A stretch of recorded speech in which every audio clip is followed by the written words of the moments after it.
የትራንትናውን ኮንሰርት ምን ብለው እንደዘገቡት አያችሁት? ድምፃውያኑ ከቋንቋቸው ውጪ ዘፈኑ። የኢትዮጵያውያን ፍቅር ታየ እንዴ! በጣም አይ ሀገሬ! የተለያዩ ብሔር ያላቸው ድምፃውያን አንዱ በሌላኛው ቋንቋ ሲዘፍን ፍቅር በዝናብ መልክ የኢትዮጵያ መሬት ላይ ሲዘንብ እንዳደረ ተደርጎ የሚቆጠርበት ጊዜ ይምጣ። ይሄን ፒክቸር ነው የወደድኩት። ደስ አይልም? እንደዚህ ዘንጠው አባባ ንቃቸውን ሲሸከምላቸው ሚዲያ ሁሉ ደግነት እያለ ነው ፖስት ያደረገው። ወይ ጉድ! አንድ የ18 ዓመት ወጣት የ80 ዓመትን አዛውንት ዕቃቸውን ሲሸከምላቸው ከታየ ፎቶ ተነስቶ የደግነት ጥግ ተደርጎ ይዘገባል። ዛሬማ ሶሻል ሚዲያውን የተቆጣጠረው ይሄ ፎቶ ነው እንጂ ሸውና ቄሱ አንድ ላይ ወክ እያደረጉ እንዴ! ደስ አይልም? የፍቅራችንን ማሳያ ይልሻል በላው። ጭራሽ የተለያየ እምነት ያላቸው ሁለት የሃይማኖት አባቶች አንድ መንገድ ላይ ሲሄዱ ከታየ እንደ ሰበር ዜና ሶሻል ሚዲያውን ተቆጣጥሮት መዋል ጀመረ። ምን እያሰብክ ነው? አሁን ፍቅራችንን ማሳያ ተደርገው የሚዘገቡት ነገሮች ፍቅር ማጣታችንን ነው ቁልጭ አድርገው የሚያሳዩት። እንዴት? ምክንያቱም በአባቶቻችን ጊዜ የየዕለት ተግባሮቻቸው የነበሩትና ለቡና ወሬም የማይበቁት ነገሮች ናቸው አሁን የመፋቀራችን መገለጫ ሆነው በየሚዲያው እንደ ሰበር ዜና የሚዘገቡት።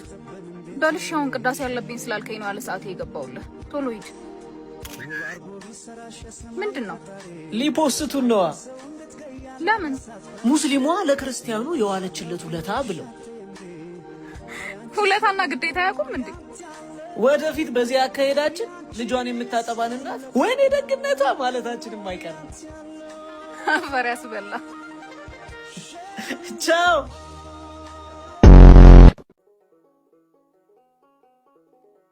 ትዳር እኮ እንደዚህ አይመራም አንበሳው። እና እንዴት ነው የሚመራው? ሚስት ማምሸትህን ካልወደደችው በጊዜ ግባ፣ አለቀ። የማመሸው እኮ ስራ መሰለኝ። ለሚስት ሲባል አምሽቶ መስራት አይደለም ሌላም ነገር ይተዋል። ለማንኛውም እህታችንን እንፈልጋታለን። አቃጥለህ እንዳደፋት። የምለፈው እኮ ለትዳራችን ስል ነው። በዛ ላይ የኔና የሷን ጉዳይ ለኛ ብትውልን አይሻልም? እንደሱ ብሎ ነገር የለም። ይሄ የእህታችን ህይወት ጉዳይ ነው። ለአስቤዛ ስጣት፣ ተንከባከባት፣ የምትልህን አድርግ። ትዳርህን በስርዓት ምራሽ። እኔ እንዳያመሽ ንገሩልኝ አልኳቸው እንጂ ለያዩኝ አልኳቸው እንዴ? እሺ ግን በነካጃችሁ የኔን ትዳር እናንተ ምሩትና የእናንተን ትዳር ደግሞ እኔ ልምራው። አንተ ነህ የኔን ትዳር የምትመራው። ባይሆን አንዱን እንድመራ ፍቀዱልኝ እንጂ ሁሉም ትዳር ውስጥ ጉድለት አለ። በጉድለቴ እየገባችሁ ትዳርህን ልምራለህ ትሉኛላችሁ። አንዳንድ ቤተሰብ እንዲህ ነው።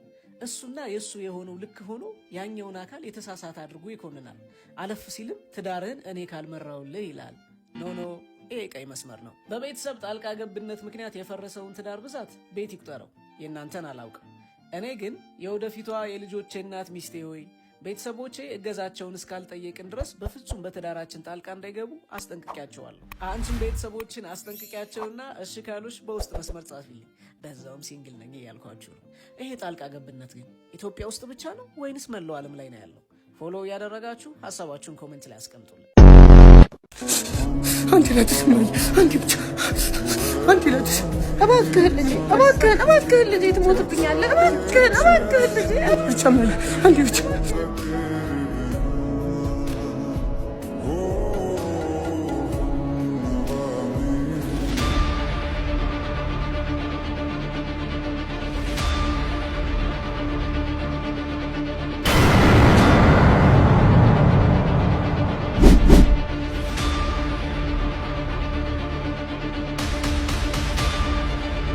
ምንድነው ቢሮዬ ውስጥ እያስደረግሽ ያለሽው? ምን ላድርገው? ልጄ ነው። ጭራሽ ልጅሽን ነው ሲያጨስ ዝም የምትይው? ምን ላድርግ? መከልከል አልችልም። ለምን? ገና የ17 ዓመት ልጅ እያለ ነበር ሱስ ያስለመዱብኝ። 4 ዓመት ሙሉ ያልገባበት ማገገሚያ ያልታከመበት ሕክምና የለም። ግን ፈጽሞ ሊድንልኝ እንኳን አልቻለም። ይባስ ብሎ ሲጋራ ለተወሰነ ደቂቃ ካላጨሰ የቤት ዕቃ መስበር፣ ሰዎችን ልደብድብ ማለት ጀመረ። በዚህ የተነሳ ከሰፈር ልጆች ጋር ከአንዴም ሁለቴ ተጣልተው ደበደቡብኝ።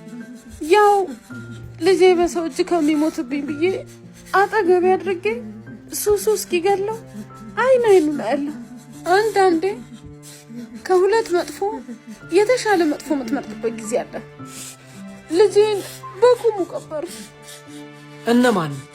እንደዛ አይነት ሰዎች ያው አሁንም ወላጅ ስንት ዋጋ የከፈለባቸው ልጆች ህይወት ሊያመሰቃቅሉ ጋንጃ እየሸጡላቸው ነው።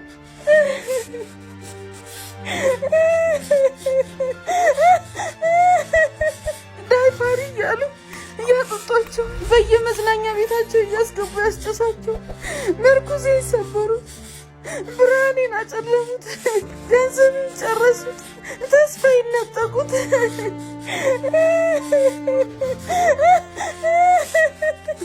በቃ ልውሰደው፣ የመድኃኒት ሰዓቱ ደርሶ።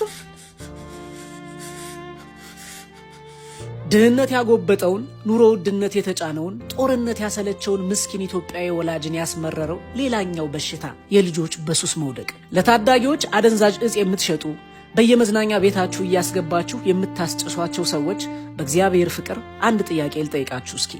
የሌሎች ወላጆች ልጆችን ሕይወት እየቀጠፋችሁ በምታገኙት ገንዘብ ነው የእናንተ ልጆች የምታሳድጉት?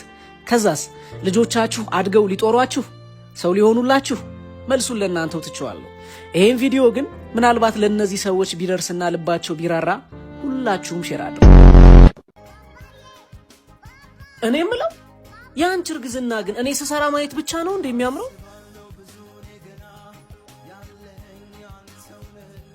ቆይ አንቺ በአማረሽ ቁጥር እኔ ዝም ብዬ መታዘዝ አለብኝ? እኔ ምን አገባኝ?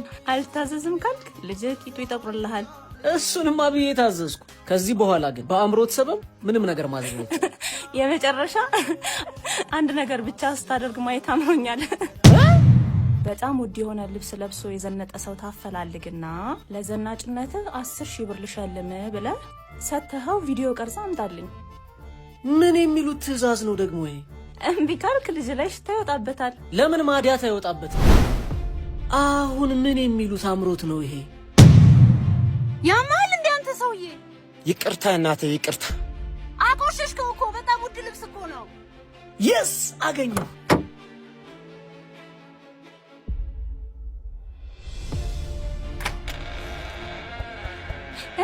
ቀርጻ መጣህልኝ? ያው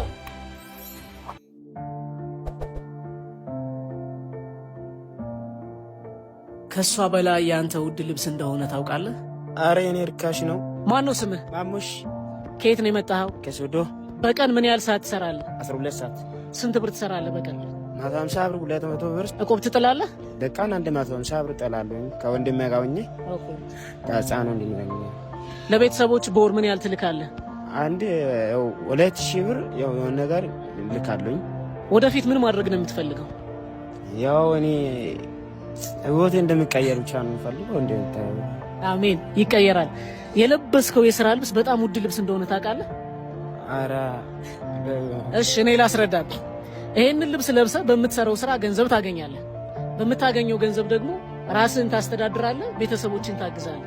ስለዚህ ከዚህ ልብስ በላይ ውድ ልብስ የለም ማለት ነው። ናይኪ ከሚያመርተው ቲሸርት፣ ጉቺ ከሚሰራው ጫማ በላይ ዓለም ላይ ውድ ልብስ የሚባለው የሥራ ልብስ ነው። አካውንትን አንዴ ንገረኝ። 19።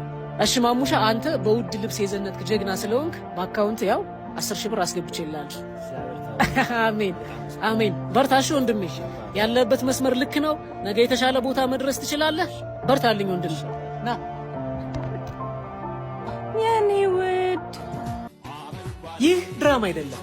እንደ ማሙሻ ያሉ የሚሰሩ ጀግና ሰዎችን በሚያዝናና በሚያስተምርና በድራማ መልክ የምናግዝበት ይህ ድራማ አይደለም የተሰኘው አዲሱ ኮንቴንታችን ነው። ፎሎውና ሼር እያደረጋችሁ ለእናንተ ውድ ልብስ የምትሉትን ኮመንት ላይ አስቀምጡልን። እንደ ሀገር ለማደግ የሚሰሩ ሰዎችን ደገፍ ማድረግ። ባርኮት አድቨርታይዚንግ